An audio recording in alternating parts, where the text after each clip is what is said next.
நாளைக்கு அப்படி என்ன சிறப்பான நாள்? கோகுல அஷ்டமி. அஷ்டமி என்பது 8வது திதி. 26/8/2024 இந்த எண்களை கூட்டி பாருங்கள். முதலில் 2 6 கூட்டுத்தொகை 8, பிறகு 8வது மாதம், கடைசியாக 2024 எண் கூட்டுத்தொகை 8. ஆக மொத்தம் நாளைய தினம் முழுவதும் இந்த பிரபஞ்சத்தின் சக்தி இந்த 8 என்ற எண்ணுக்குள் அடக்கம். 8 8 8 3 8 ஒன்றாக கூடி வந்திருக்கக்கூடிய அஷ்டமி திதி நாளில் நாம் செய்ய வேண்டிய ஒரு தாந்திரீக பரிகாரத்தை தான் இன்று பார்க்க போகிறோம். மனதில் உங்கள் குலதெய்வத்தை நினைத்து இந்த பரிகாரத்தை செய்பவர்களுக்கு நிச்சயம் வேண்டியது அப்படியே நடக்கும். நாளை நீங்கள் பேப்பரில் 8 முறை என்ன எழுதினாலும் அது அப்படியே பலிக்கும். இந்த வீடியோவை கிளிக் பண்ணி பார்க்குற உங்கள் எல்லோருக்கும் எனது வணக்கம். இந்த பதிவு உங்களுக்கு பயனுள்ளதாக இருந்திருந்தால் நம்ம சேனலை மறக்காமல் சப்ஸ்கிரைப் பண்ண மறக்காதீங்க. மேலும் வீடியோக்கு ஒரு லைக் பண்ண மறக்காதீங்க. இந்த பரிகாரத்தை முறையாக நாளைய தினம் எப்படி மேற்கொள்வது? உங்களுக்கு தேவையெல்லாம் ஒரு வெள்ளை காகிதம், எழுதுவதற்கு ஒரு பேனாதான். உங்களுடைய மனதில் ஏதாவது ஒரு கோரிக்கையை நினைத்து கொள்ளுங்கள். நாளைய தினம் திங்கட்கிழமை காலை 8 மணிக்கு இதை எழுதலாம். தவறவிட்டவர்கள் இரவு வரக்கூடிய 8:08க்கு இந்த பரிகாரத்தை செய்யலாம்.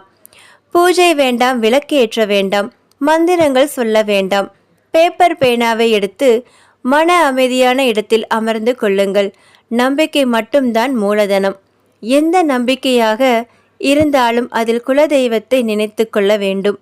குலதெய்வத்தை மட்டும் மனதில் நினைத்து கொண்டு உங்களுடைய கோரிக்கையை அந்த பேப்பரில் 8 முறை எழுதுங்கள். சரியாக இந்த பரிகாரத்தை 8 மணிக்கு செய்ய வேண்டும் என்று நினைவில் வைத்துக் கொள்ளுங்கள். எனக்கு 50,000 ரூபாய் சம்பளத்தில் நல்ல வேலை கிடைத்து விட்டது. என்னுடைய கடன் பிரச்சனைகள் எல்லாம் தீர்ந்து விட்டது. என்னுடைய நோய் பிரச்சனைகள் எல்லாம் தீர்ந்து விட்டது. என்னுடைய கணவர் என்னை நன்றாக பார்த்து கொள்கிறார். என்னுடைய கணவருக்கு இருக்கும் தீய பழக்கங்கள் எல்லாம் அவரை விட்டு விலகிவிட்டது. இப்படியெல்லாம் நல்லது நடந்து விட்டதாக நினைத்து அந்த பேப்பரில் எழுத வேண்டும். இது ஒரு உதாரணத்துக்காக கொடுக்கப்பட்ட விஷயங்கள். உங்கள் பிரச்சனை எதுவாக இருந்தாலும் அதில் எந்த பிரச்சனைகளை நீங்கள் மனதில் நினைத்து கொள்ளுங்கள். அந்த பிரச்சனை சரியாகி விட்டதா இந்த பேப்பரில் 8 முறை எழுத வேண்டும். உதாரணத்துக்கு உங்களுக்கு 1 லட்சம் ரூபாய் கடன் இருக்கிறது என்று வைத்துக்கொள்வோம். என்னுடைய 1 லட்சம் ரூபாய் கடனையும் நான் அடைத்து விட்டேன், மகிழ்ச்சியாக இருக்கின்றேன் என்று 8 முறை எழுதுங்கள்.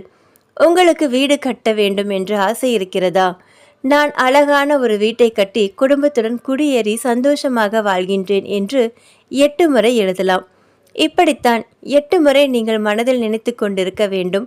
வேண்டுதல் நிறைவேறிவிட்டதாக எழுதி மடித்து பூஜை அறையில் கிருஷ்ணர் அதுவும் பாதத்தில் அந்த பேப்பரை வைக்கலாம். நாளைய தினம் முழுவதும் அது அப்படியே இருக்கட்டும். மறுநாள் காலை இந்த பேப்பரை எடுத்து சுருட்டி கொண்டு போய் வீட்டு பக்கத்தில் இருக்கக்கூடிய கோவிலில் மண்பாங்கான இடத்தில் புதைத்து வைக்கலாம்.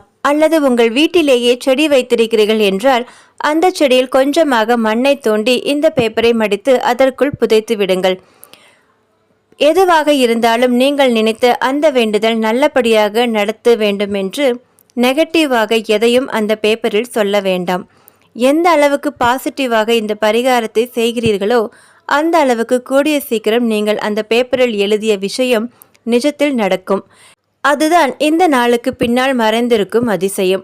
நம்பிக்கை உள்ளவர்கள் இதை முயற்சி செய்து பாருங்கள், நல்லதே நடக்கும். நம்ம சேனலை கிளிக் பண்ணி இந்த வீடியோவை முழுமையாக கேட்டவங்க எல்லோருக்கும் எனது நன்றி. இந்த பதிவு உங்களுக்கு பிடிச்சிருந்தா நம்ம சேனலை மறக்காமல் சப்ஸ்கிரைப் பண்ண மறக்காதீங்க. மேலும் வீடியோக்கு ஒரு லைக் பண்ண மறக்காதீங்க. நன்றி, வணக்கம்.